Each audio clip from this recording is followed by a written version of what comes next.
Ladies and gentlemen, coming soon, a podcast you've all been waiting for. The movie podcast to end all movie podcasts. A podcast that discusses and critiques the best of the best and the worst of the worst movies playing at a theater near you. With a host whose opinions have been deemed as fact by your favorite fact checkers. And that's a fact.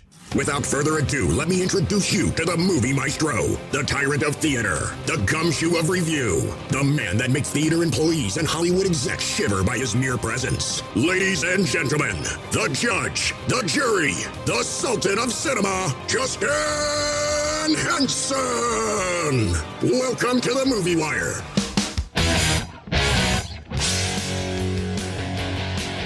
And welcome to this week's edition of The Movie Wire. I'm your host, Justin Henson, and welcome to the show. It's the summer of sequels on this episode of the show, where we have 3 brand new reviews and 3 brand new sequels to review, with 2 new in theaters and 1 now available to stream. This week on the show, the 3rd installment of the XXX films and Hollywood is a Killer in Maxxine. This Daddy's a Baddie thing just got a little bit more despicable in Despicable Me 4. Then finally, Axel Foley is back after 30 years to exclusively land on Netflix in Beverly Hills Cop, Axel F. We've got a lot to cover this week, so let's jump right in. Ready for my verdict? Let's get into it. Out of the windows, a roar and a bursting of flame. The Movie Wire podcast. Just meet people like me. Podcast for hot and trendy movies. The Wire. And here we go. Axel Foley returns to Beverly Hills after his daughter's life is threatened and works with old pals John Taggart and Billy Rosewood to uncover a conspiracy in the new Netflix exclusive, Beverly Hills Cop, Axel F. Good morning, everybody. It's another beautiful day here in Beverly Hills.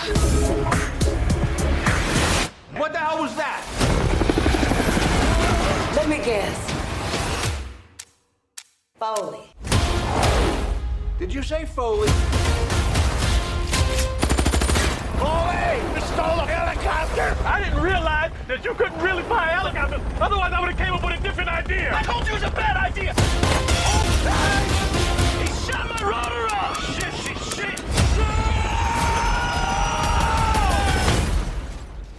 You know, this is very embarrassing. You know, part of me rather get locked up than get put in this little Fisher-Price-looking squad car. Y'all are the Lego cops. Jane, hey, this is your father. Before you hang up, I'm in town. I've been arrested. And... Hello?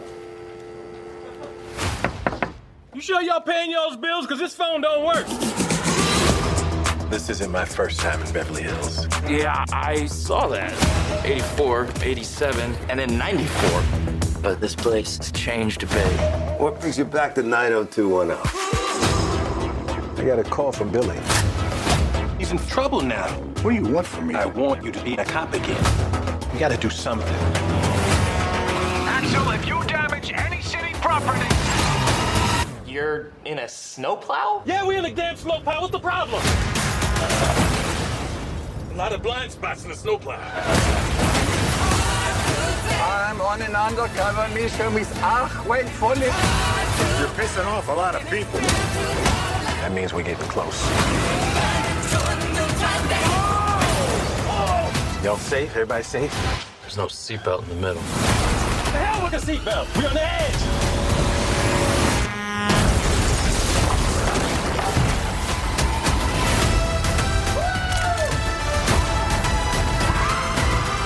We're gonna need some backup. Whoa! What are you doing? I'm getting us some backup. God, I missed you, Axel.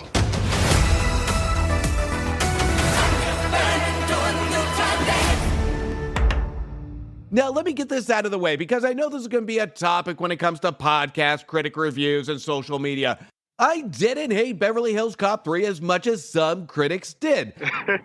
Because comparing the 3rd installment of Eddie Murphy doing the same thing he did in the previous 2 movies, with the same wit, same unbelievable scenarios, with the same catchy music score, and saying the 3rd didn't do it as good as the others is like comparing all 11 of the Friday the 13th films And no, I'm not counting the 2009 attempted reboot. And it's like saying, man, Friday the 13th Part 6 didn't hold up to the standard of Friday the 13th Part 3. The killings were just not on par from the other movies. You can't compare these movies because it follows the same formula. These singular character-driven movies are based on one thing: a single character. And by the end of the movie, we ask, did the character do the same thing that we liked in the previous movies? And did it put our character in a situation that was different enough for us to care and leave enough material for a singular character to work in? Now, did Beverly Hills Cop 3 do that for me? For the most part, it did. Give or take some of the small, overall silly situational placements, and at times the lack of silly character characteristics in the writing, there were some flaws. But where audiences were hard to adjust was the lack of our support from our linear, hard-complaining character of John Taggart, played by John Ashton. The third installment did shake up the formula, and we were missing that stern character balance. When it comes to this fourth installment, rest assured brings back all the original: Judge Reinhold as Billy, Paul Reiser as Jeffrey Friedman, Brosnan Pichot as Serge, and of course the missing element from the third movie, John Ashton, who is back as Taggart here, with a reminded explanation on why he wasn't in the third movie. So we have an added element that was noticeably missed in the third installment, but we also have an added element in this fourth installment that wasn't needed. And it shakes up the formula again, which seems to be a new trend in Hollywood of bringing back these nostalgic characters and adding more characters and familiar faces to help support, just in case some might find these movies a little old and they want some younger faces on screen to familiarize with the younger audience. And this is where the movie makes a grave mistake, and I swear shows the prime example that studios don't have the confidence in just the material or the characters, and have to add all these characters and add some familiar names to make almost a plan B to attract new viewers to this 40 or 30 respectfully year-old sequel. With this strategy, we are introduced to a familiar face of Joseph Gordon-Levitt, who plays Detective Bobby Abbott, who is a young detective that partners with Foley in this entry as a lazy attempt of a pass the torch tie from our old trio detectives from the previous films to this current detective duo. And we are also introduced to Foley's daughter, Jane, played by Taylor Page, who in which is the focal point of this plot. Jane is a district attorney who takes on defending a man who's accused of killing an undercover cop. Jane senses foul play and believes this man is innocent, as well as her own Billy Rosewood. But during their investigation, Billy goes missing, and with Jane in danger and Billy nowhere to be seen, the Beverly Hills bat signal fires up, and we get Axel Foley once again in Beverly Hills to save the day and attempt to save the broken relationship between him and his daughter. Now, a sequel that takes place 30 years later that goes directly to a streaming platform, especially Netflix, that already doesn't have a good track record lately of pumping out good quality films, let alone trying to take a popular, memorable character and make them relevant again 30 years later. Open and honest, my hopes were not high going into this film, but as I started the film, it took about 20 minutes before I messaged my friends over the Talking Smack podcast stating that the opening sequence is the ultimate nostalgic hook or grab that will slap fans to attention on what they're about to see, with a ridiculous chase scene with a fantastic score blaring in the background. This opening sequence did give me nostalgic and exciting vibes and a reminder of one of the reasons that made the original movie so much fun. We get glimmers of a lot of these scenes of action silliness throughout the movie, and there is a lot to like about how our writer Will Beal holds the tradition of not only holding true to these scenes, but the way our director Mark Malloy ensures the film feels like an 80s Beverly Hills Cop movie that feels current and old at the same time. The scenes where we have Axel by himself or even with his old crew of John Astin and Paul Reiser are the best scenes of the movie that really makes this movie feel like an engaging nostalgic sequel. But this is where our writer Will Beal loses that feeling, is when we are introduced to new characters Jane and Detective Abbott. Beal holds to the tradition of the old but struggles with the new and can't quite figure out how to properly integrate these new characters to good use or chemistry with Eddie Murphy. I felt there was always something missing when Murphy was on screen with any of the new characters. The feeling quickly goes away when we get a scene that gives me the aha moment,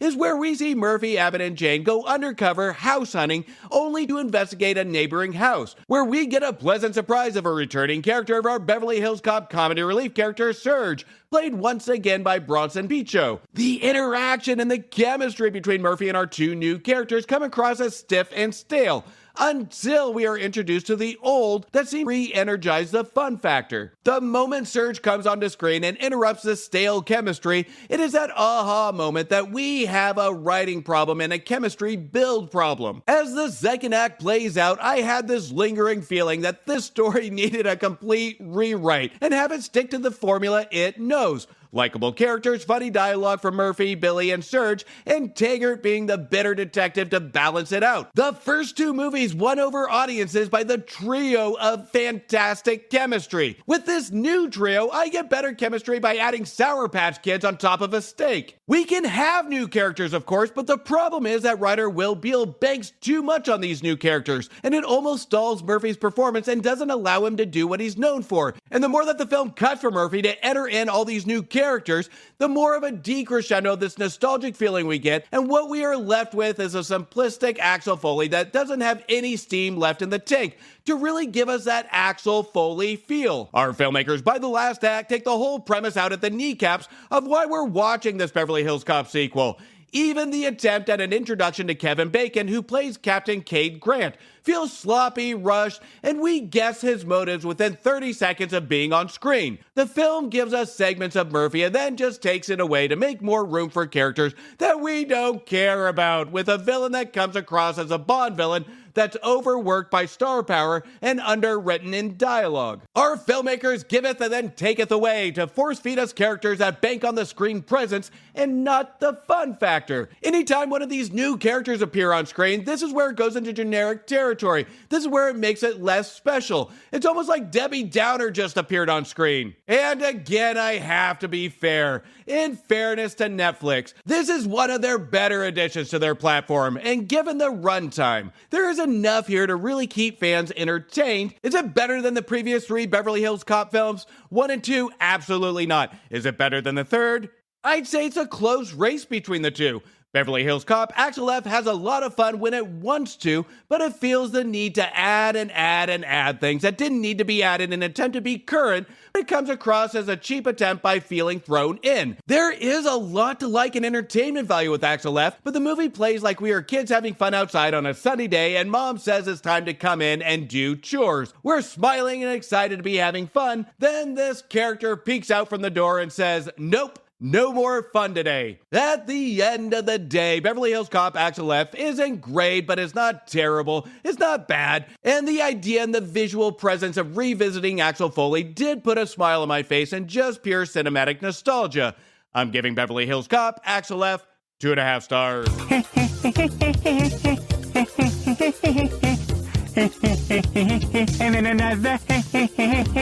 Let's all go to the lobby. Let's all go to the lobby. Now, before we get into the rest of the show, make sure you check out my reviews for movies that just became available to rent, buy, or stream now. Now available on video cassette. Freedom belongs to the fearless in The Bike Riders that took me on a long ride of discovery to make me realize, even with its flaws, it was a good road trip, receiving 3 stars.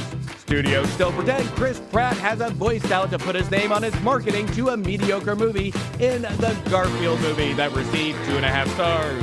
2 friends, one already has a family and the other is having a baby after a one-night stand, and life will test their friendship through the good times and the bad. In Babes, receiving 3.5 stars. Remember Her, Fury is Born, and Furiosa, which isn't as furious as Fury Road, but still a strong, furious 3 stars. It's finally available, the Academy Award-winning animated feature, The Boy and the Heron, which challenges the viewer in thought with its beauty of visuals and storytelling, receiving 3.5 stars. A comedian/father faces a crucial decision about his autistic son's future and takes him on a life-changing cross-country trip in Ezra, which had fantastic performances and was full of heart and received 3 stars. A story you have to believe to see in If, that had a premise but had the imagination of a middle-aged man playing with stuffed animals, receiving 2.5 stars. Witness how the strangers became the strangers in The Strangers Chapter 1 that I really wish I never witnessed, receiving 1 star. And finally, when his family is murdered, a deaf boy is trained by a mysterious shaman to become an instrument of death in Boy Kills World. That was so crazy that it worked, receiving 3 stars. Now, before I get into the last set of reviews, there is a podcast that is part of my weekly listening routine. I've had the pleasure of guesting on his show and also debating over the Five Nights at Freddy's movie. He is truly a class act with a fantastic show. I also want to give a big congratulations on his recent engagement. Pop onto X and drop him a congratulations, then listen to his show. And that's Slade over the Gay Club podcast. Make sure to listen and subscribe. The link will be in the description of this episode. But let's hear from Slade over the Gay Club podcast now.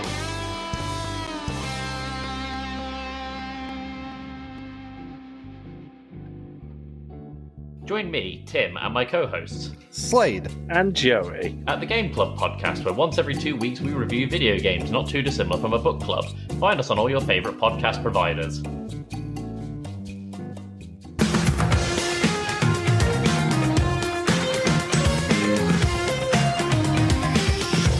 Gru, Lucy, Margot, Edith, and Agnes welcome a new member to the family. Gru Jr., who is intended on tormenting his dad. Gru faces a new nemesis, Maxxine, and his new girlfriend, Valentina, and the family is forced to go on the run into hiding in Despicable Me 4.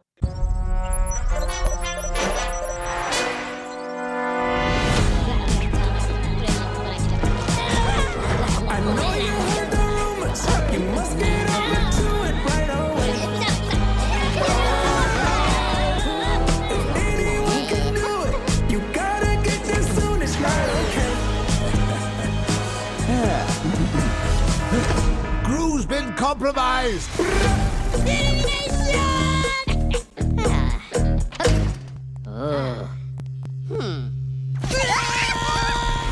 I'm unstoppable! You! Get back here!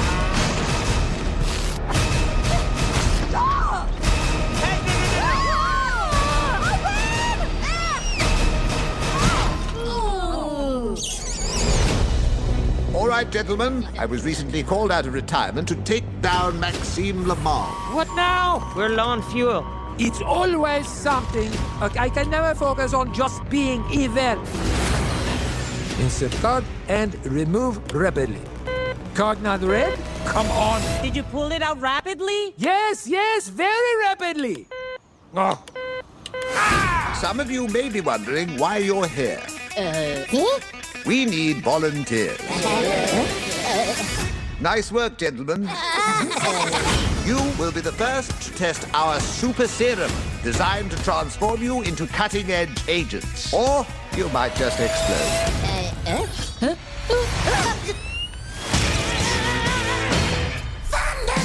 Ladies and gentlemen, our new secret weapon, the Mega Minions.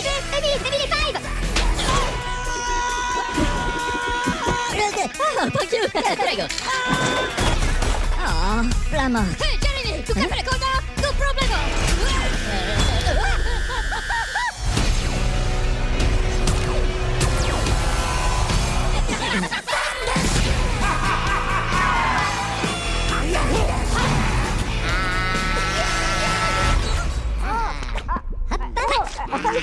Bueno. Here you go, Brittany. I can't say my name is Brittany. That would be a lie. Why can't you be more like your sister Edith? She lies all the time. No, I don't. See? She's lying right now. Beautifully, I'm my dad. Gru is back, or should I say the Minions are back, in the latest animated entry to Illumination and entry into this dried up Despicable Me lineup. DreamWorks has proven that fourth installments never bode well for quality of story or imagination, and what Illumination proves that they are no different from having this overwhelming sense of creative laziness that comes across as a cheap, quick cash grab from families during the summer that want to get out of the heat or entertain the kiddos. And there is no doubt that kids will eat this movie up, but not because of our Gru family of characters, but for one reason: the Minions. To me, that's a problem since the Minions don't really add anything to the primary story or conflict, but rather have their secondary movie going on in the background that seems more comical and interesting than what Gru and his family are facing. Our writers Mike White and Ken Durero, we can sense want to deliver something of creative value to number 4, but these characters are so limited by what our writers assume the Despicable Me audience wants. So they just add a little bit of everything into the blender. A small dash of family conflict that's never truly explored, yet another supervillain voiced by a recognizable name celebrity. In this case, it's Will Ferrell that plays Maxxine, a cockroach supervillain. And of course, what's a Despicable Me movie without a heavy dose of talking Twinkies into the mix? We don't get anything different here, so our writers place more scenes with our minions on a light sub-story that will lead to almost a pointless payoff during the climax, given how much time the movie spends on our minions. But at the same time, our minions can spend 30-40 minutes of screen time only to add about a minute of screen time during the climax for the payoff, but it doesn't matter because our filmmakers' main goal is to throw a lot of sugar at the screen like an animated circus of different tricks and hopes the parents are happy that the kids stay quiet during the movie. And you know what? In fairness, in my viewing, they are successful in that aspect. But that doesn't mean it's a well-made movie, because just like number 3, I struggle to remember anything about what happened since all the plots are just about the same. With the exception in each movie, our creators add one small character insertion to make it feel fresh. I attended Despicable Me 4 with my daughter, and when I asked her what happened in the third one, she couldn't even remember. This is where we have a problem with animated sequels, especially when we get to number 4. There's no challenge to the mind for kids, and it may be entertaining while watching it, and it'll keep kids at bay for about the 90-minute run mark, but there's no value to it after leaving the theater in memory. And that's a shame when it comes to animated features, because when kids grow up, they should have that nostalgic feeling of a movie they saw from their childhood. And if a kid can't even remember a movie 3-4 months, 1 year down the road, this isn't going to add to that nostalgic feeling when they get older. Despicable Me 4 suffers from a lack of creativity and banks on what most are going to the movie to see, which is our minions. Anytime the movie focuses on our Gru family, it just becomes lifeless and uninteresting. 99% of the laughs come from our side characters, and just like another review in this show, sequels bank on the main characters and the side characters to work in unison to really create a story that's memorable. The humor, the hallmark of the franchise, also falls short of this installment. The jokes often rely on tired puns, juvenile humor, and repetitive gags involving the minions' mishaps. What once felt fresh and witty in earlier films now feels forced and uninspired. The screenplay fails to deliver clever dialogue or memorable comedic moments. I can get better cutesy entertainment by watching cat videos on YouTube. If we look at the first Despicable Me, before the studios knew that our minions were going to be a lovable, marketable asset, it had a proper balance of characters. But just as movie history has shown us, if the audience likes something, the studios are going to double down and milk it for all it's worth. And Despicable Me 4 shows this. The Despicable Me storyline is really starting to piss me off. It's recycled, uninspired, relying heavily on tired conflicts, and predictable twists that fail to engage or surprise us. That's where we lose a nostalgic feeling or the memorable pieces of it where we can pinpoint what happened in a movie after we leave. What also makes this forgettable is the attempt to inject a backstory to our supervillain antagonist. It falls flat. As the character lacks any worthy dialogue and stakes, Will Ferrell does his best with material, but at the same time, there isn't a moment that I felt this villain I wanted to see on screen, and I definitely didn't find it a threat. It's the same damn villain we get movie over movie that filmmakers just throw a costume on and give a level of silliness to it. And that's all fine and dandy. I can buy into this, almost like an animated James Bond formula. But the problem we have is that the movie gets so wrapped up in shoving in jokes that fall flat or minion cuts that have nothing to do with the story, the movie never really gets a chance to really focus on these elements. The story of Despicable Me 4 could have been a fresh one with real conflict and funny situations, with the Gru family going into hiding and having to adjust to the Richie neighborhood and taking on new occupations and personas, But just like the rest of the movie, it forgets it. It glosses over this to shove pointless side scenes in our faces with no relevancy. It could have been a memorable, funny, heartfelt movie if it stayed with the conflict at hand, but it gets lost in its own variety show of writing. Despicable Me 4 is a disappointing entry in the franchise that fails to live up to the charm and creativity of its predecessor. By the time we get into the conflict, it will become apparent that we have seen this all before. During the entire movie, I was getting deja vu of reminders of other little key points I saw in the previous movies, with these recycled plot, lackluster human, underdeveloped characters that seem not to demonstrate a build from sequel over sequel. The film struggles to justify its existence beyond cashing in on the success of the earlier films. Longtime fans of Gru and the Minions may find themselves loving what they're seeing and may find it nice just to see these characters again, but I can bet the originality that once defined the series will be lost. As the credits rolled on Despicable Me 4, one is left with a sense of missed potential and a longing for the days when this franchise was truly despicably delightful. Despicable Me 4 will be liked by many audiences, from kids to adults alike. There's no question that it's an okay, fun 90-minute escape that will put smiles on faces. And don't get me wrong, there are moments I had a smile on my face.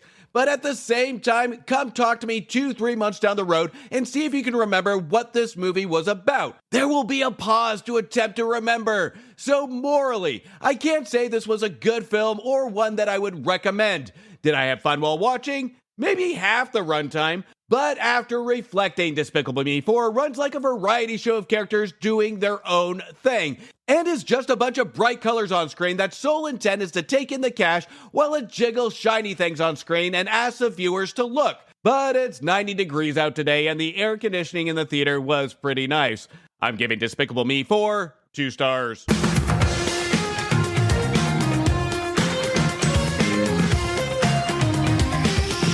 In 1980s Hollywood, adult film star and aspiring actress Maxxine Minx finally gets her big break. But as a mysterious killer stalks the starlets of Hollywood, a trail of blood threatens to reveal her sinister past. And the third installment to the X trilogy is Maxxine. So, Maxxine. Your agent tells us you're quite a popular name in adult film and entertainment. Is that correct? I'm curious, did you always want to be in that line of work? I always wanted to be famous. If you need to read off the sides we gave you, just go ahead, all right? I know the lines. She turns to the camera and, through her trauma, addresses the lens directly.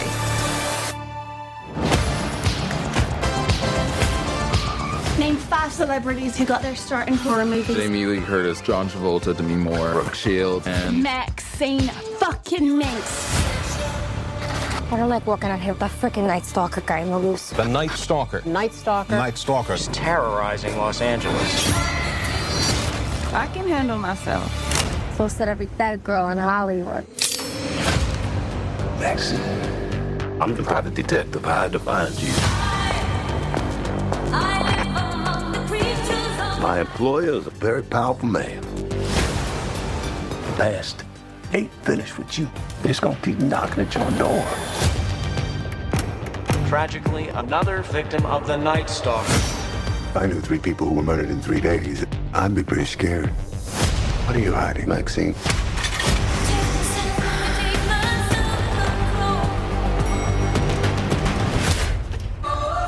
If I tell you something, we've got confidentiality.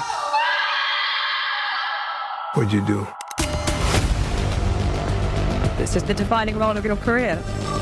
Whatever's going on in your life that's interfering with this picture, squash it. I intend to.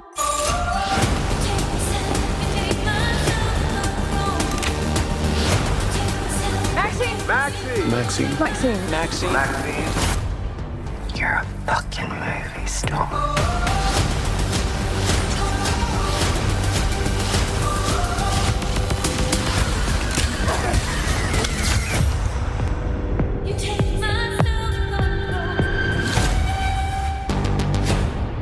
Written and directed again by Ty West in this final film from the X trilogy that plays as a direct sequel to the original X film, with the second installment Pearl, being a prequel. Even though separate character storylines, the trilogy's messaging gives the overlaying message of the desperation to seek out fame and relevancy in the world to separate these characters from the unfortunate roots of life. With our central actress, Mia Goth, portraying both young Pearl in the 2023 film and Maxxine in the original X, and now the new Maxxine in Maxxine. There's a rhyme and reason for Ty West to use Mia Goth as multiple characters in his 3 films, to be more of a symbol of the messaging and the idea. The dream of fame doesn't change its appearance, it's the seedling of desperation, and desperation is the sprout of loss of morals. It's a brilliant strategy from West. Each film of the trilogy adds a unique spin of a horror thriller genre, from the original X being a nod to the 70s horror tradition with a grindhouse feel, to a psychological period thriller that felt like an old serial show, to now in this movie, Ty West takes Maxxine and tackles the 80s. That follows Maxxine's story after the events of what unfolded at the end of 2022's X. After uttering the words to Pearl, "I will not accept a life I do not deserve," which we will hear multiple times in this final chapter. I was a big fan of both X and Pearl, calling one a daring taboo take on the sleaze and dirtiness of grindhouse horror, and the other an uncomfortable mix of a character study and horror that doesn't just take place with a character, but horror of a period of time. So when it comes to Maxxine, I was really looking forward to what West was going to bring to the table, tackling the 80s time period. And when I left the theater, I was left with nothing but pure emptiness. Ty West had a challenge behind him with such a big idea from a small premise that solely would bank on his overlaying theme and characters, with the first 2 movies, in my opinion, being some of the big game changers. Nobody expected a small horror movie like X to sprout into a trilogy, maybe with the assumption of a mindless sequel like The Strangers, but never a horror trilogy with a message behind it. So a part of me thought on the way home from the movie, did I just expect too much from Maxxine and Ty West? I mean, here is a movie that came from a small horror movie that turned into a trilogy with an intended purpose. So I did what I normally do when left with questions on the intent of a filmmaker.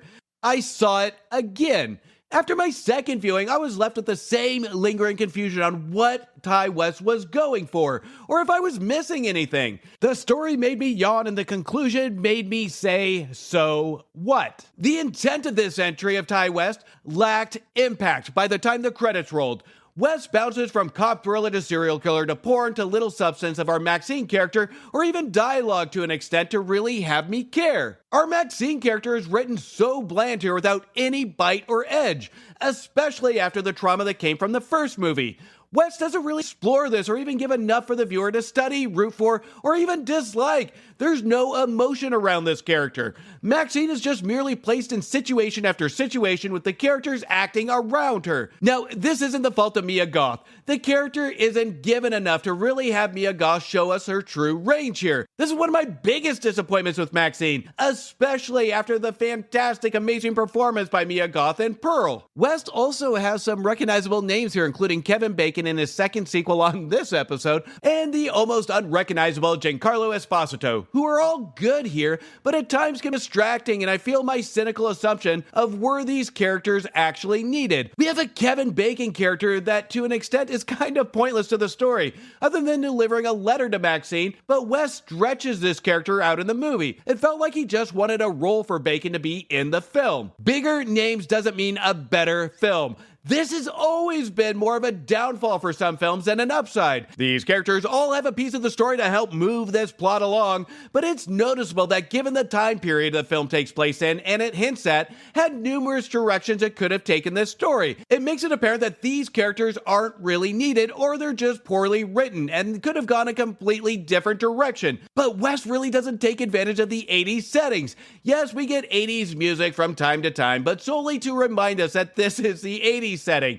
Whenever it feels like or we go too long without seeing a prop from the 80s, we have to have this 80s music burst in just to snap the audience awake to remind us. And this is a shame too, because West did it flawlessly when it comes to Pearl. That's where Pearl really shined, is utilizing the time period to help grow the danger. With the increase of numerous serial killers of the 80s, this would have been wiser to really explore this. And yes, the plot surrounds a serial killer and hints around a connection with Maxxine, but never really is creative with what they do with it. It felt like Wes had too many things and ideas flowing on screen. The serial killer, the main terror, was the pivotal point of the story. And when the film discusses the killer, there's no sense of danger. It felt like Wes had too many things and ideas flowing on screen. The main terror was the serial killer, the main pivotal point of the story. And when the film discusses the killer, there's no sense of danger, and we get the same feeling we got with our Maxxine character. Emotionless, no sense of care, just utter boredom to the point I could care less. There is a point where I discovered my film frustration, is when we have a brilliant shot of the Hollywood sign at night, and West really captures the magnitude of the environment and the danger from what's going to happen in this scene. The movie is filled with some extremely eye-popping, memorable shots, and my frustration was the fact the story felt so lazy and didn't match the fantastic direction from West we've seen in the past. Maxxine is a well-made production with the exception of the 80s situational elements that are missing. West would have been wise to ensure that he pulled the audience into this 80s setting and engulfing us into this world with moments of spark of fantastic direction. But sadly, this is a script I think even our desperate for fame Maxxine would have passed on. Maxxine is well shot, well directed, and looks fantastic with the exception of underutilizing the time period. West does a great job as always with the look of the film, but fails on the feel and the writing of the film. There is a good movie somewhere in here, but it is so busy trying to discover what it wants to be, it forgets to give us a proper summary of the journey from X to Maxxine. It's a weak conclusion, but at the same time does show off Ty West's look and style of his direction. I wanted to like Maxxine, but as a lot of sequels, I walked out thinking, what a missed opportunity. I'm giving Maxxine 2 stars. And that's a cut on this week's edition of The Movie Wire. I want to thank you for listening and thank you for your support. You can also show support by following me on Instagram, Blue Sky, X, Thread, Facebook, TikTok, YouTube, and Letterboxd at Movie Wire Show. And please don't forget to leave a review on Apple Podcasts or Spotify. And if you haven't yet checked out the Cult-Worthy Cinema Podcast and the Movie Wire's crossover show, Back to the Balcony, make sure you do. Again, the link of that show will be in the description of this episode. Until next week, do me a favor. Make sure you stay for after the credits to show the respect to those that put their blood, sweat, and tears into making a feature film and support your local movie theaters. A verdict has been made on this episode of The Movie Wire by your host, Justin Henson. He thanks you for listening to the show. You can follow Justin on Instagram and Twitter at MovieWireShow or visit his website, www.themoviewire.com. Oh, and don't forget to leave a review on Apple Podcasts and Spotify. I'm sure he'd love to hear from you. Until next time, we will see you at the movies. Thank you for bringing me to the movies.